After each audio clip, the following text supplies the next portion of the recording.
Friends, कैसे हैं आप लोग। तो फ्रेंड्स, आप लोग थंबनेल से तो आपको समझ में आ ही गया होगा कि मैं आज किस टॉपिक पे बात करूंगा आप लोगों से। तो फ्रेंड्स, आप लोग कुछ मैं एनसीईआरटी क्लास करा रहा हूं, आपको मैं आज दिखाऊंगा कि एनसीईआरटी पढ़ना कितना ज़रूरी है। इससे पहले मैंने आपको 1 to 5 प्राइमरी का जो बिहार टीआरई 3 में जो एग्ज़ाम प्रश्न आए थे, सारा इस बुक से ही आया था। मैंने आपको एनालिसिस एक वीडियो अपलोड किया है जिसमें से आप लोगों ने बहुत सारे लोगों ने देखा। और फ्रेंड्स, आज उसी में मैंने 6 to 8 क्लास में जो टीआरई 3 में जितने भी प्रश्न आए थे वो भी इसी बुक से आए थे। आज मैं उसी का एनालिसिस करूंगा और आपको बताऊंगा कि एनसीईआरटी जो मैं पढ़ा रहा हूँ वो ऐसे ही नहीं पढ़ा रहा हूँ। एनसीईआरटी पढ़ना आप लोगों के लिए कितना ज़रूरी है, इसलिए मैं सोचा कि 6 to 8 का भी आप लोगों को एक एनालिसिस वीडियो करा दिया जाए, क्योंकि मुझे बहुत सारे स्टूडेंट 6 to 8 के लिए सर एनालिसिस करा दीजिए, बहुत सारे लोग मुझे मैसेज कर रहे थे। तो फ्रेंड्स, आज मैं 6 to 8 में जिसका हिस्ट्री सब्जेक्ट था उसमें से जितने भी प्रश्न आए थे उस टोटल एनसीईआरटी बुक से ही प्रश्न आए थे। आज मैं आपको दिखाऊंगा इसमें कि एक भी प्रश्न एनसीईआरटी से बाहर नहीं है। आप लोग को लग रहा होगा कि मैं जो एनसीईआरटी का क्लास करा रहा हूँ आपको वो ऐसे ही करा रहा हूँ, मैं ऐसे ही फालतू का क्लास नहीं करा था आपको। चलिए मैं बोलूँगा बाद में, पहले आपको एक बार 1-2 क्वेश्चन आपको दिखा देता हूँ, फिर आपको बताता हूँ कि ये सब प्रश्न किस चैप्टर से कहाँ से आया है। तो चलिए देखते हैं। पहला प्रश्न है, साइमन कमीशन के गठन की घोषणा कब की गई थी? तो ये कब की गई थी? तो इसका सही आंसर हो जाएगा 8 दिसंबर 1927 को। अब आप लोग को लगेगा ये प्रश्न एनसीईआरटी बुक में है या नहीं, तो चलिए मैं आपको दिखाता हूँ कि जिस बुक से मैं आपको क्लास करवा रहा हूँ उस बुक में ये प्रश्न है कि नहीं। चलिए दिखाता हूँ। साइमन कमीशन का एक चैप्टर है फ्रेंड्स मॉडर्न हिस्ट्री में।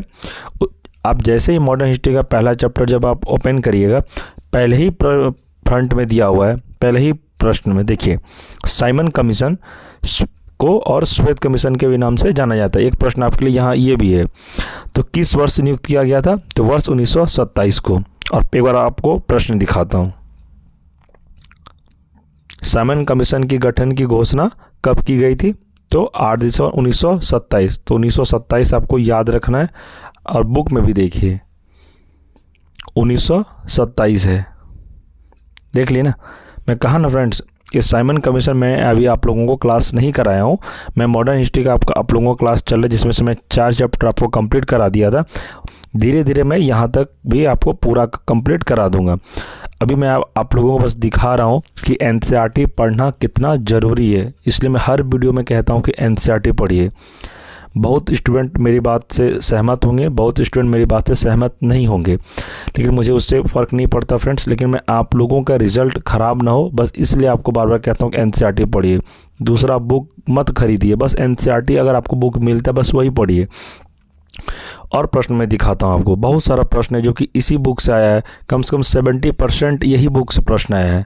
70 से 75 में कह सकता हूँ, कम नहीं कह सकता। आपको और दिखाता हूँ, देखिए अगला प्रश्न। इटली एकीकरण के जनक के रूप में किसे जाना जाता है? तो इटली एकीकरण के जनक के रूप में किसे जाना जाता है? तो इसका आंसर हो जाएगा यूसेफ माजिनी। तो इसका आंसर आप लोगों ने देख लिया। क्वेश्चन भी आप एक बार पढ़ लीजिए सही से और याद रखिए। अब मैं आपको दिखाता हूं कि ये प्रश्न कहां से आता है। यहां देखिए, इटली के एकीकरण का जनक जोसेफ मेजिनी को माना जाता है। देख लिए फ्रेंड्स, एक बार फिर आपको प्रश्न दिखा रहा हूं। यूसेफ माजिनी है ना फ्रेंड्स। मैं कहा ना कि एनसीईआरटी से ही सारा प्रश्न आ रहा है। और आपको दिखा रहा हूं, देखिए 1916 के लखनऊ सत्र के दौरान भारतीय राष्ट्रीय कांग्रेस के अध्यक्ष कौन थे, जहां कांग्रेस लीग समझौते पर हस्ताक्षर किए गए थे? तो इसका सही आंसर फ्रेंड्स बीपीएससी ने माना है अंबिका चरण मजूमदार, क्योंकि फ्रेंड्स उसमें बाल गंगाधर तिलक भी थे, लेकिन इसमें से उपयुक्त में से एक से अधिक होना चाहिए, लेकिन बीपीएससी ने सिर्फ अंबिका चरण मजूमदार को ही माना है। आपको इस बुक में दिखाता हूँ कि ये प्रश्न कहाँ से मिला है, देखिए है ना। लखनऊ अधिवेशन 1916, अंबिका चरण मजूमदार इसके अध्यक्ष थे। एनी बेसेंट एवं तिलक के प्रयासों से कांग्रेस पुनः एकीकृत हुआ। कांग्रेस एवं मुस्लिम लीग के बीच समझौता हुआ था। देख लिए। अगला दिखाता हूं आपको। वर्नाक्यूलर प्रेस एक्ट ने भारतीय भाषाई समाचार पत्रों की स्वतंत्रता पर गंभीर प्रतिबंध लगा दिए। यह किस वर्ष पारित किया गया था? तो फ्रेंड्स, इसका आंसर है जो 1878। अब मैं आपको यही बुक में यही प्रश्न सेम आपको मैं दिखाता हूँ। आप लोग को बीच बीच में प्रूफ देना पड़ता है कि एनसीईआरटी से ही प्रश्न आपका टीआरई में भी पूछा गया था। टीआरई 3 में, टीआरई 2 हो चाहे टीआरई 1 हो। टीआरई 3 का मैं प्राइमरी वाला एनालिसिस वीडियो आप इस चैनल पे अपलोड है, जिसमें से 10,000 लोगों ने देखा था, जिसमें सभी ने कहा कि हाँ एनसीईआरटी ही इम्पॉर्टेंट है। अगर आपने प्राइमरी वाला वीडियो एनालिसिस वीडियो नहीं देखा है तो आप जाके देख सकते हैं। ये जो मैं आपको करा रहा हूँ ये 6 to 8 है मिडिल स्कूल के लिए, जिसमें से जितने भी क्वेश्चन पूछा गया था वो एनसीईआरटी बुक से ही पूछा गया था, वही मैं आपको एनालिसिस करा रहा हूँ। अब दिखाते हैं इस क्वेश्चन का इस बुक में है कि नहीं क्वेश्चन और आंसर। देखिए,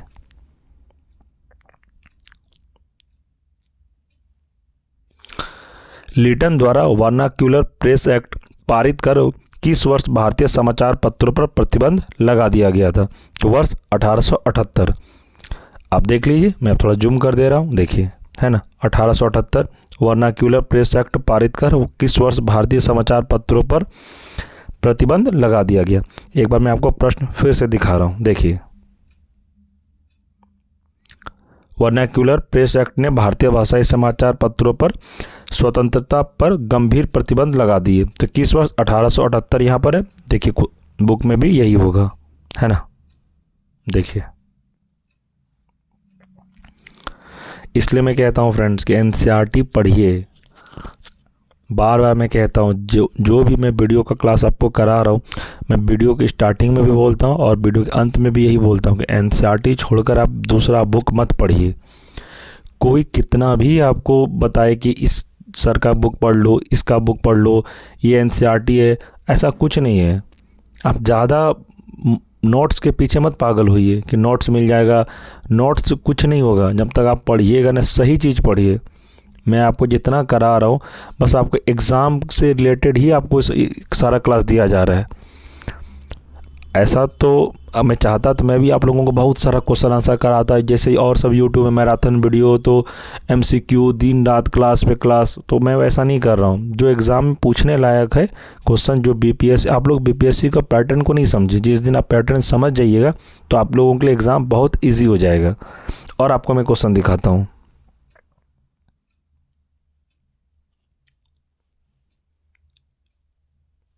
देखिए। कांग्रेस सोशलिस्ट पार्टी का गठन किस वर्ष हुआ था? तो कांग्रेस सोशलिस्ट पार्टी का गठन किस वर्ष हुआ था? तो इसका आंसर है 1934। अब ये प्रश्न भी यही बुक से है, मैं आपको दिखाता हूं, देखिए।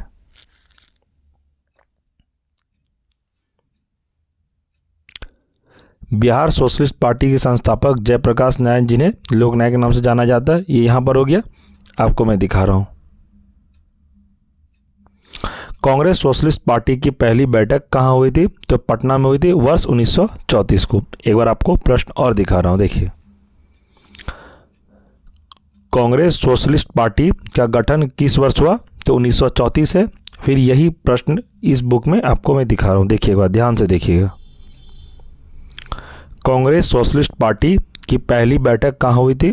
तो पटना में हुई थी, 1934। तो बिहार से रिलेटेड फ्रेंड्स आपको एग्जाम में प्रश्न 8 से 10 प्रश्न 100% मिलेंगे। तो ये बिहार से रिलेटेड है, तो ये प्रश्न आप लोगों के लिए टीआरई 4 के लिए भी इम्पॉर्टेंट है, तो इसको आप लोग नोट जरूर करिएगा।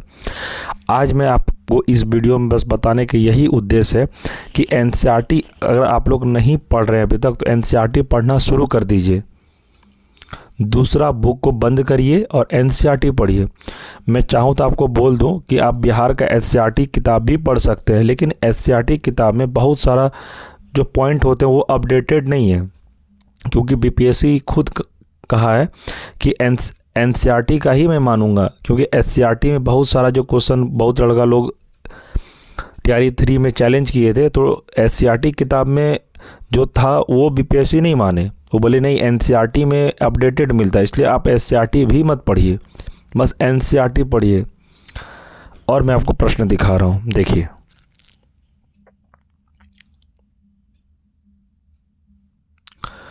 (1878) में द हिंदू अखबार की स्थापना किसने की, जो भारतीय राष्ट्रीय आंदोलन के दौरान जनमत को आकार देने में प्रभावशाली रहा?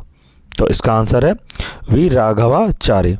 आप देख लिए, यही प्रश्न इसी बुक में है, एनसीईआरटी बुक जो मैं आप लोगों को करा रहा हूँ, क्लास पॉलिटी का मैं करवा रहा हूँ अभी आपको, ज्योग्राफी का और मॉडर्न का, तो यही बुक से ये भी प्रश्न है। चलिए आपको दिखाता हूँ इस बुक में है या नहीं।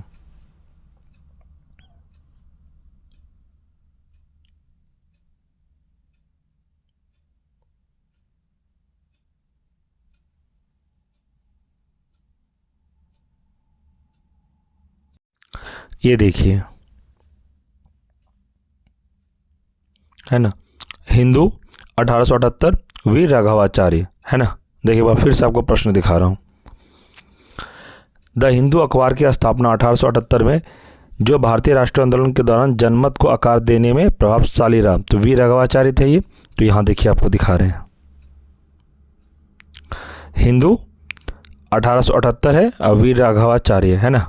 इसलिए मैं कह रहा हूँ कि एनसीईआरटी में आपको सारा प्रश्न मिल जाएगा, जितने भी एग्ज़ाम अभी टीआरई 1, टीआरई 2 या टीआरई 3, सारा प्रश्न आपको इस बुक में मिल जाएगा। इसलिए आप दूसरा बुक, मैं बार बार कहता हूँ, दूसरा बुक आपको हाथ भी नहीं लगाना है।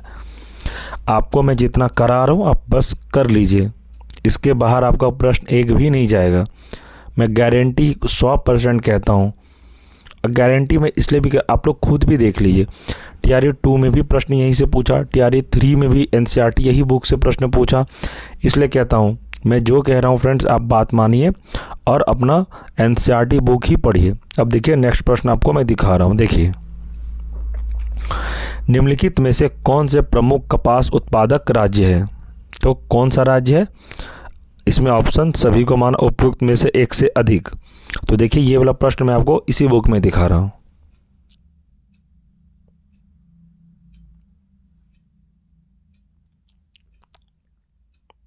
देखिए कपास है महाराष्ट्र, गुजरात, तेलंगाना।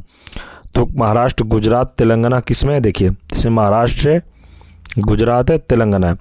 तो इसमें बीपीएससी ने उपयुक्त में से एक से अधिक को आंसर माना है, तो इस हिसाब से यही सही होगा। तो मैं आपको बस यही दिखाने का प्रयास कर रहा हूँ कि ये प्रश्न ये भी इसी बुक से आपको मिल जाएगा। अगला प्रश्न दिखाते हैं।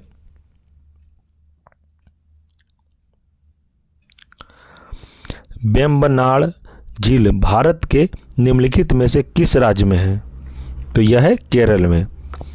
आपको ये प्रश्न भी इसी बुक में मिल जाएगा, इंडियन ज्योग्राफी के चैप्टर में। जब आप जाइएगा इंडियन ज्योग्राफी जब पढ़िएगा तो उसमें भी आपको यह प्रश्न मिल जाएगा। अभी फ़िलहाल मैं आपको दिखा रहा हूँ, देखिए।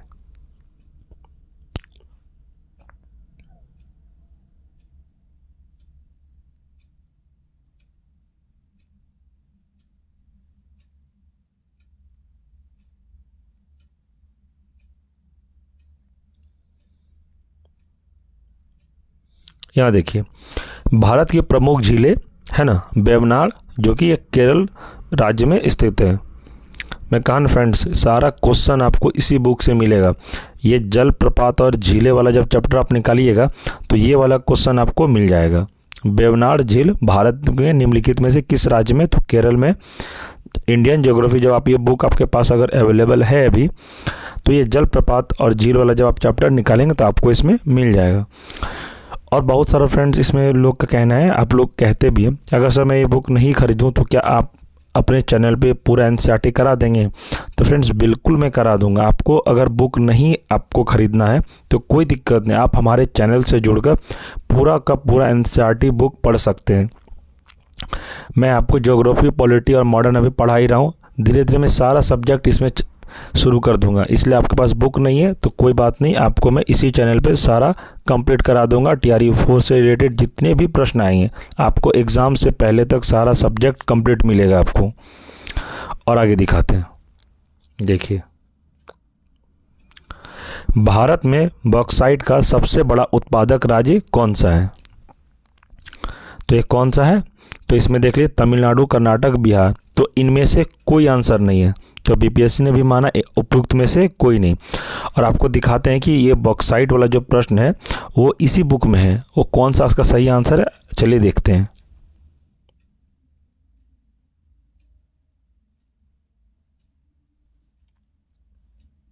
देखिए, भारत के दो सर्वाधिक बॉक्साइट उत्पादक क्रमशः कौन सा राज्य है? तो ये उड़ीसा एवं गुजरात, जो कि ऑप्शन में उड़ीसा और गुजरात नहीं दिया गया है। देखते हैं ऑप्शन में है, उड़ीसा और गुजरात नहीं दिया गया है ऑप्शन में। तो इसका सही आंसर हो जाएगा उपयुक्त में से कोई नहीं। तो देख लीजिए फ्रेंड्स, सारा प्रश्न आपको मिल रहा है इस बुक में। इसलिए फ्रेंड्स मैं कहता हूँ बार बार एनसीईआरटी ही पढ़ना है आपको। अगर आपके पास बुक नहीं है तो आप हमारे साथ जुड़कर पूरा का पूरा एनसीईआरटी पढ़ सकते हैं। कोई दिक्कत वाली बात नहीं, मैं सारा आपको एनसीईआरटी कंप्लीट करा दूंगा। आपको बीपीएससी टीआरई 4 में एक भी प्रश्न नहीं छूटेगा, वो मेरा गारंटी है। आप मेरे ऊपर ट्रस्ट करके, अगर मेरे पर आप ट्रस्ट किए हैं तो मैं आपका ट्रस्ट कभी भी ऐसे खाली जाने नहीं दूंगा। 100% आपको मैं उतना ही पढ़ाऊंगा जितना बीपीएससी टीआरई 4 में आपके लिए इम्पॉर्टेंट होगा। और मैं प्रश्न आपको दिखा रहा हूँ, देखिए।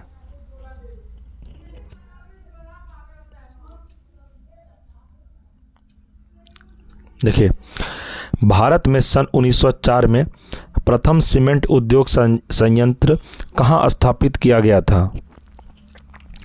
तो इसका सही आंसर हो जाएगा चेन्नई में। तो ये कौन सा प्रश्न है, एक बार आप प्रश्न को सही से पढ़ लीजिए, फिर मैं आपको इस बुक में दिखाता हूँ। 1904 में प्रथम सीमेंट उद्योग संयंत्र।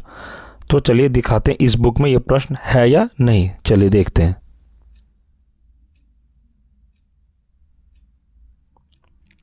एक प्रश्न आप देख लीजिए, सीमेंट उद्योग संयंत्र के बारे में पूछा जा रहा है, जो कि चेन्नई इसका आंसर है। देखिए यहाँ पर है।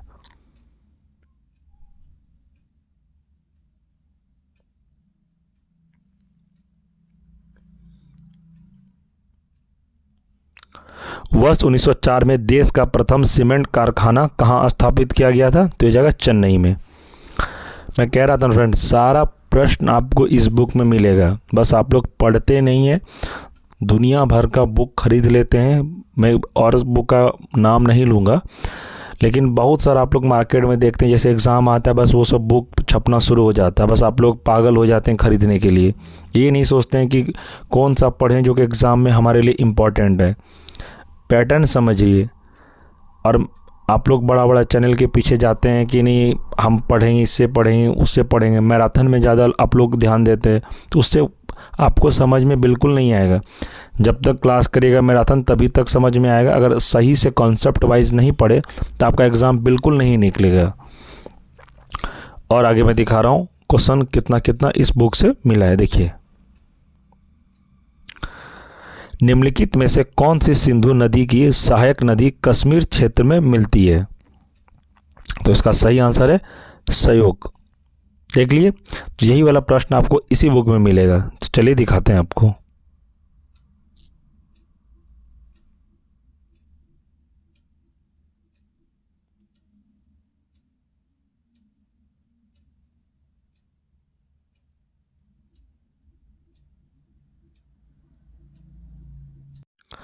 देखिए फ्रेंड्स, इसी में दिया है, यहाँ देखिए सिंधु नदी है, इसका कहाँ सहायक नदी क्या? सतलज है, व्यास है, रावी है, चेनाब है, झेलम है। और इसी में देखिए एक दिया है, अब मैं थोड़ा जूम कर देता है ना, संयुक्त।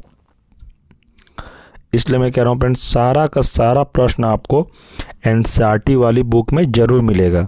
आप लोग बस इधर उधर ना भटकिए, जितना मैं करा रहा हूँ बस उतना कर लीजिए, आपका एग्ज़ाम 100% निकल जाएगा। और प्रश्न देखिए आप, कौन सी नदी भारत और नेपाल के बीच सीमा बनाती है? तो भारत और नेपाल के बीच कौन सी नदी सीमा बनाती है? तो इसका आंसर है काली, है ना। तो और मैं दिखाता हूँ, ये प्रश्न भी इसी बुक में, एनसीईआरटी बुक में। ये मैं जो आपको करा रहा हूँ ये 6 to 8 के लिए है। देखिए यहाँ पर है ना,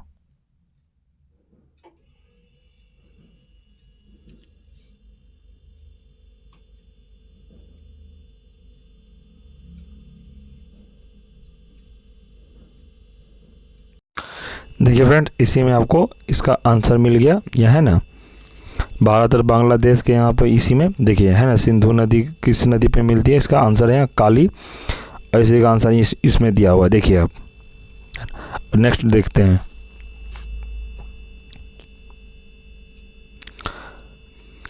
भारत में घड़ियाल प्रजनन केंद्र कहाँ स्थापित किया गया है? तो घड़ियाल प्रजनन केंद्र कहाँ स्थापित किया गया? इसका आंसर है मुरैना, जो कि मध्य प्रदेश में है।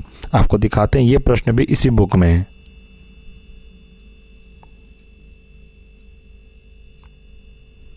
यहाँ देखिए, घड़ियाल परियोजना 1975 को कहाँ पर देखिए है ना, इसमें मध्य प्रदेश, यहाँ एक छोटा सा देखिए मध्य प्रदेश है, तो मध्य प्रदेश के अंदर ही है, कौन है, मुरैना शहर है एक।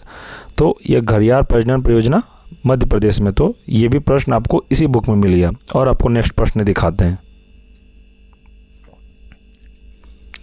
भारत में गुलाबी क्रांति से संबंधित है, तो गुलाबी क्रांति से क्या संबंधित है? तो जगह आंसर इसका है मीट, जो कि बीपीएससी ने माना है। ये प्रश्न भी आपको इसी बुक में मिलेगा।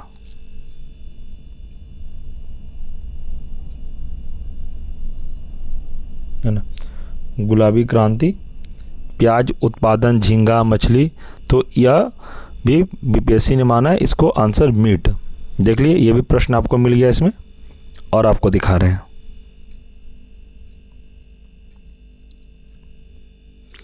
नदी पर भाखड़ा नांगल नदी घाटी परियोजना बनाया गया है, तो इसका आंसर बीपीएससी में है, माना है उपयुक्त में से कोई नहीं। अब दिखाते हैं इसका, भाखड़ा नांगल नदी घाटी परियोजना इस बुक में कहाँ पर है?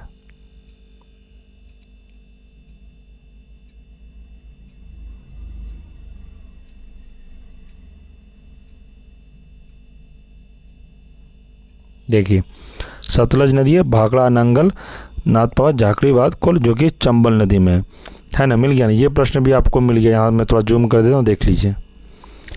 इसलिए मैं कहता हूँ फ्रेंड्स, एनसीईआरटी को छोड़कर आपको कुछ नहीं पढ़ना है। अगर आपको बीपीएससी टीआरई 4 का एग्ज़ाम निकालना है तो टीआरई 4 के लिए बस एनसीईआरटी बुक पढ़िए। अगर आपके पास बुक नहीं है, आप हमारे साथ जुड़कर तैयारी कर सकते हैं। मैं आपको सारा का सारा सब्जेक्ट कंप्लीट करा दूंगा इस पर। देखिए प्रश्न, पारा ईंट का अग्रणी उत्पादक प्रदेश कौन सा है?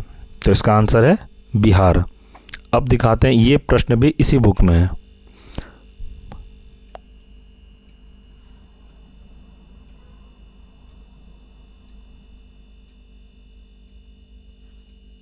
देखिए, पाइराइट्स है बिहार एवं राजस्थान, है ना, तो इसमें बिहार आंसर हो जाएगा। मैं कहा फ्रेंड्स, सारा का सारा आपको आंसर इसी में आंसर मिलेगा, इसी बुक में। और दिखा रहे हैं प्रश्न आपको, निम्नलिखित में से कौन सा एक कवक मुर्गी रोग है? तो इसका आंसर है रानीखेत। ये प्रश्न भी इसी बुक में, चलिए दिखाते हैं।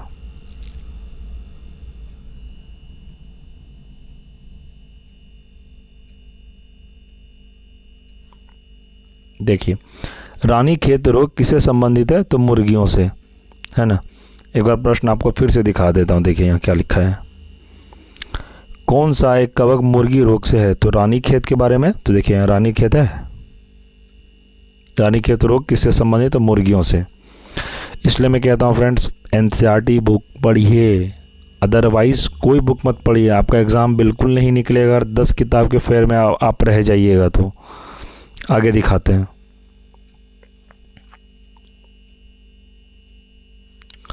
निम्न प्रदेशों में भारत का कौन सा एक प्रदेश सबसे बड़ा तांबा उत्पादक है? तो तांबा उत्पादक का सबसे बड़ा कौन सा प्रदेश है भारत में? तो इसका आंसर हो जाएगा ये राज्य मध्य प्रदेश। अब दिखाते हैं, ये प्रश्न भी इसी बुक में है।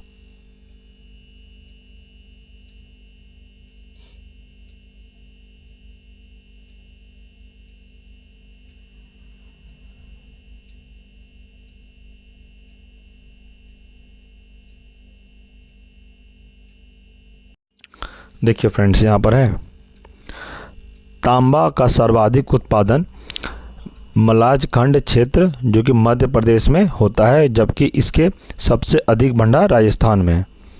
तो इसका आंसर है मध्य प्रदेश। आप देख लीजिए।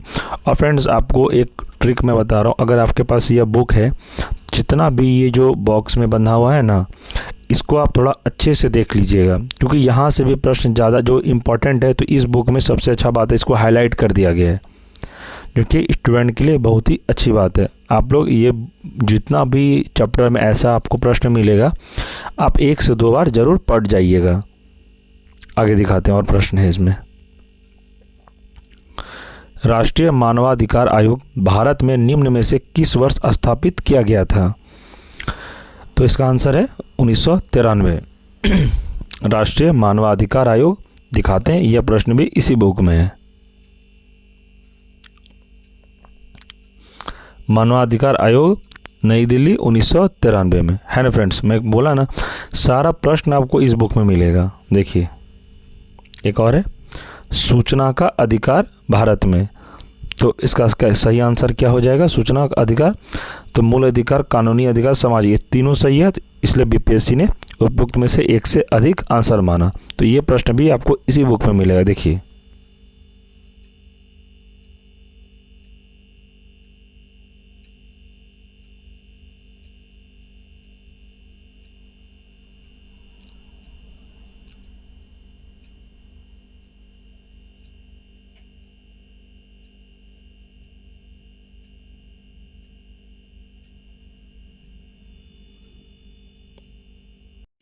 देखिए फ्रेंड्स, इसी का है ये आंसर। यहाँ देखिए, केंद्रीय सूचना आयोग है ना, इसमें है वैधानिक निकाय। वैधानिक निकाय में फ्रेंड्स सारा कुछ आ जाता है, इसका कानूनी अधिकार, सामाजिक मूल अधिकार, सब कुछ आ जाता है, इसलिए इसका आंसर बीपीएससी ने उपयुक्त में से 1 से अधिक माना। आगे प्रश्न दिखा रहे हैं आपको। डॉक्टर BR अम्बेडकर निम्न में से किस तिथि को प्रारूप समिति के अध्यक्ष चुने गए थे या नियुक्त किए गए थे? तो इसका सही आंसर है, देखिए, उपयुक्त में से कोई नहीं, इसमें से एक भी सही नहीं है। तो इसका आंसर हो जाएगा उपयुक्त में से कोई नहीं। ये प्रश्न भी आपको इसी बुक में मिलेगा। चलिए दिखाते हैं। यहाँ देखिए, संविधान सभा ने डॉक्टर भीमराव अंबेडकर की अध्यक्षता में प्रारूप समिति का गठन कब किया था? 29 अगस्त 1947 को। तो इसका आंसर हो जाएगा 29 अगस्त 1947, जो कि इसमें से किसी में भी नहीं दिया है। देखिए फ्रेंड्स, मिला ना, ये प्रश्न भी आपको मिल गया इसमें। इसलिए मैं कहता हूँ कि एनसीईआरटी छोड़कर आपको कोई बुक नहीं पढ़ना है। आप मेरे साथ चैनल से जुड़कर पूरा का पूरा एनसीईआरटी पढ़ लीजिए, आपका एग्ज़ाम 100% निकल जाएगा। आगे दिखाते हैं, और भी प्रश्न है इसमें, भी बहुत सारा प्रश्न है जो कि TRE 3 मिडिल स्कूल यानी कि 6 to 8 क्लास में पूछा गया था। बस मैं आपको एनालिसिस करा के दिखा रहा हूँ कि 6 to 8 में कितना सारा प्रश्न इस बुक से आया था। देखिए,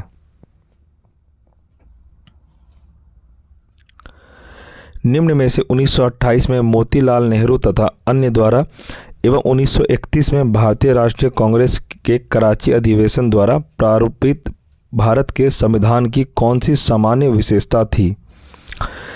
तो इसका आंसर बीपीएससी ने माना है उपयुक्त में से 1 से अधिक। तो ये प्रश्न भी आपको मैं इसी बुक में दिखाता हूँ। देखिए,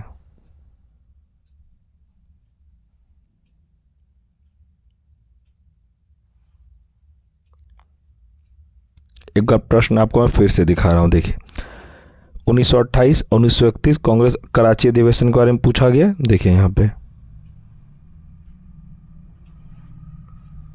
1931 कराची, वल्लभ भाई पटेल और कौन कौन था? मूल अधिकार का प्रस्ताव, गांधी इरविन समझौता का अनुमोदन। तो 1 से अधिक बीपीएससी ने माना फ्रेंड्स। तो देख लीजिए, मैं दिखा दिया ना, सारा प्रश्न इसी बुक से आपको मिलेगा। देखिए फिर, निम्न में से लोकसभा का कोरम कौन सा है? तो इसका आंसर है, यह सदन की कुल संख्या का 1/10 है। यह प्रश्न भी आपको इसी बुक में मिलेगा। देखिए,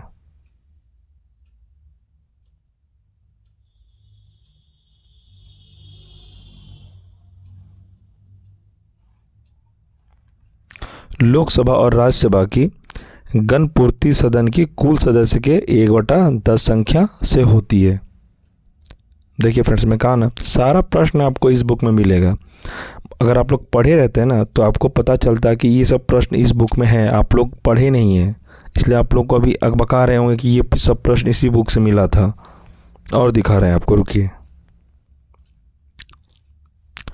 गदर आंदोलन एक क्रांतिकारी आंदोलन जिसका उद्देश्य भारत में ब्रिटिश शासन को उखाड़ फेंकना था, उसके कौन नेता थे?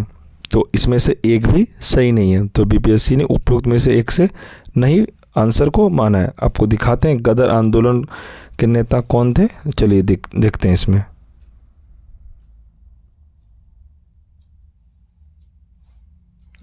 गदर पार्टी 1913 को स्थापना हुआ था। लाला हरदयाल, रामचंद्र, बरकतुल्ला, सोहन सिंह बाकना थे, जो कि ऑप्शन में ये सब नहीं दिया है, देखिए।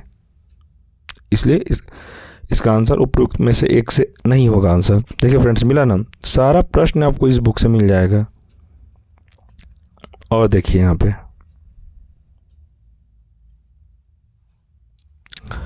केंद्रीय विधानसभा में हानि रहित बम किसने फेंके थे? तो यह बम किसने फेंके थे? तो यह बटुकेश्वर दत्त ने। तो ये प्रश्न भी फ्रेंड्स इसी बुक में फ्रेंड्स है। और फ्रेंड्स मैं आपको एक बात बताना चाहूँ, बहुत फ्रेंड्स मेहनत लगा ये पूरा एनालिसिस कराने में, जितना इसलिए क्योंकि आप लोग इतना मतलब, हेलो माफ़ करिएगा फ्रेंड्स, किसी का कॉल आ गया था। तो फ्रेंड्स देखिए, अब मैं क्या कह रहा था इसमें कि फ्रेंड्स इसमें मैं सारा एनालिसिस कम से कम बहुत 5-6 घंटे लगा इसमें एनालिसिस कराने में। और पहले तो बहुत सारा प्रश्न इसमें खोजने में टाइम लगा, कहाँ से कौन सा प्रश्न पूछा गया है। वो आप लोगों ने इतना मुझे फोर्स किया, आपने रिक्वेस्ट किया कि सर आप 6 to 8 का एनालिसिस एक वीडियो करा दीजिए, क्योंकि आपने प्राइमरी का करा दिया था। इसलिए मैं सोचा कि 6 to 8 क्लास का भी मैं आपको पूरा का पूरा एनालिसिस करा दूंगा, जिससे आपको पता चले कि एनसीईआरटी कितना पढ़ना ज़रूरी है 6 to 8 के लिए भी। ये प्रश्न आपको दिखाते हैं इसी बुक में।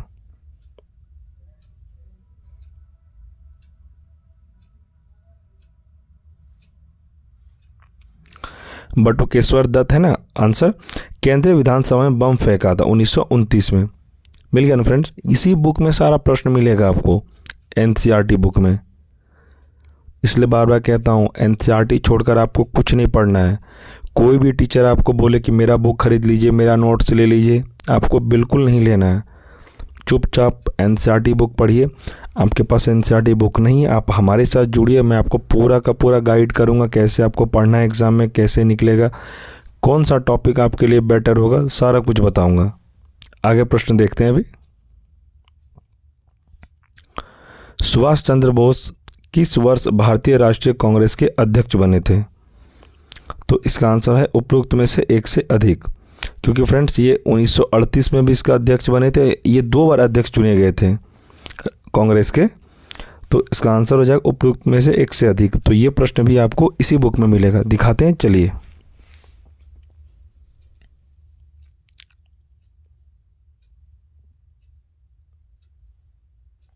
देखिए 1938 में भारतीय राष्ट्रीय कांग्रेस के हरिपुरा अधिवेशन की अध्यक्षता की थी सुभाष चंद्र बोस ने। और दूसरा देखिए, वर्ष 1939 के भारतीय राष्ट्रीय कांग्रेस के अधिवेशन के दौरान सुभाष चंद्र बोस द्वारा अध्यक्ष पद से इस्तीफा के बाद किसे अध्यक्ष चुना गया? तो डॉक्टर राजेंद्र प्रसाद। लेकिन बीपीएससी ने दोनों को माना है, क्योंकि अध्यक्ष 1939 में भी थे, तो अध्यक्ष रहते हुए इन्होंने इस्तीफा दे दिया, लेकिन अध्यक्ष तो जरूर थे ना ये, इसलिए बीपीएससी ने दोनों को माना है। और अब फ्रेंड्स आपको मैं प्रश्न दिखाता हूँ, देखिए।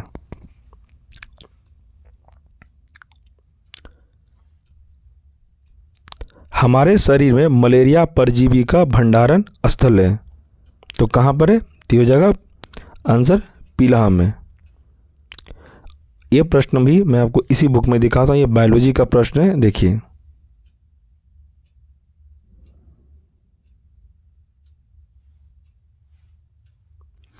मलेरिया से कौन सा अंग प्रभावित होता है? तो यह पीलिया होता है ना। ये प्रश्न भी आपको इसी बुक में मिल गया, और मैं आपको दिखा रहा हूँ।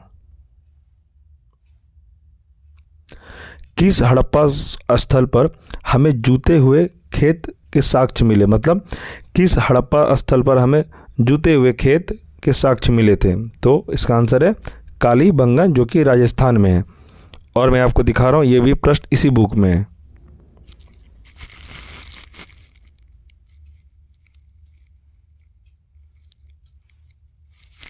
ये देखिए, कालीबंगा जो कि राजस्थान में है, जुते हुए खेत का साक्ष्य मिला था। मैं कहा फ्रेंड्स, सारा प्रश्न आपको इसी बुक में मिलेगा। आप लोग इधर उधर मत भटकिए, बस ये बुक लाइए और पढ़िए। देखिए और आपको दिखा रहे हैं प्रश्न।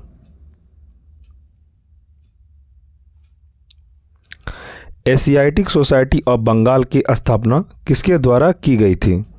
तो इसका आंसर है सर विलियम जोन्स के द्वारा यह की गई थी। आपको दिखाते हैं, ये प्रश्न भी इसी बुक में है।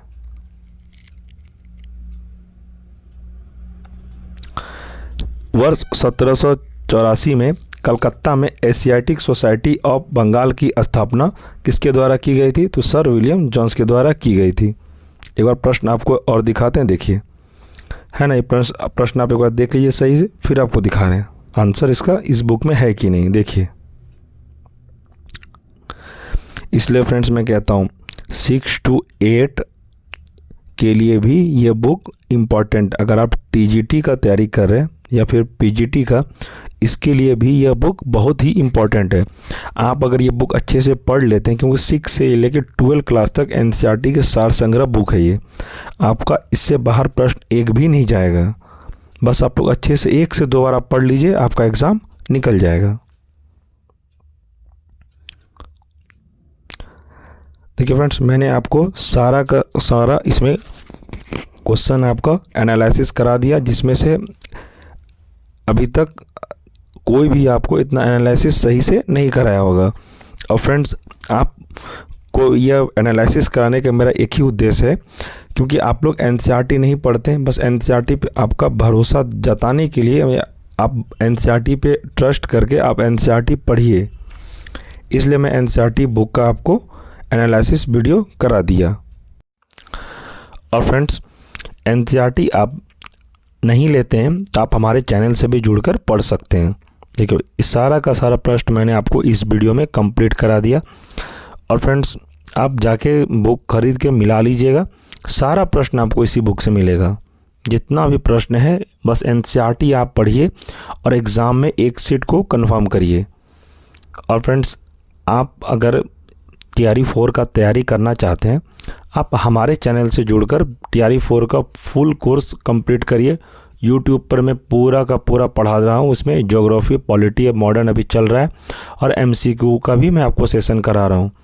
तो फ्रेंड्स, आप टीआरई 4 का तैयारी हमारे साथ जुड़कर कर सकते हैं। अगर ये बुक आपके पास नहीं है तो कोई दिक्कत नहीं, मैं सारा कंप्लीट इसी चैनल पर यही बुक का मैं एनसीईआरटी आपको अच्छे से पढ़ा दूँगा। तो ठीक है फ्रेंड, हम लोग अब नेक्स्ट वीडियो में मिलेंगे। और फ्रेंड्स, आपसे एक छोटा सा रिक्वेस्ट है, अगर आप चैनल पर नए हैं तो चैनल को सब्सक्राइब जरूर कर लें। और फ्रेंड्स, आप ये कमेंट में बताइएगा कि यह वीडियो आपको कैसा लगा, और आपको पहले से पता था या नहीं कि ये प्रश्न इस बुक से इतना प्रश्न मिला है। कम से कम 70% आपको इस बुक से प्रश्न मिल गया। और भी प्रश्न बहुत सारे हैं फ्रेंड्स, मैंने बस आपको भरोसा एनसीईआरटी पे रखने के लिए मैं आपको कराया। अभी बहुत सारा प्रश्न इसमें मिलेंगे, तो मैं सोचा ज़्यादा प्रश्न लेने से सही है होगा कि वीडियो बहुत ज़्यादा लॉन्ग हो जाएगा, इसलिए मैं कुछ प्रश्न लिया जो कि आपको मैं बता सकूं कि ये बुक आपके लिए कितना इम्पोर्टेंट है। इसलिए मैं आपको एनालिसिस करा दिया ये 6 to 8 के लिए। ये 6 to 8 का आज का जो मैंने एनालिसिस किया, ये 6 to 8 क्लास में जितने भी प्रश्न पूछे गए थे टीआरई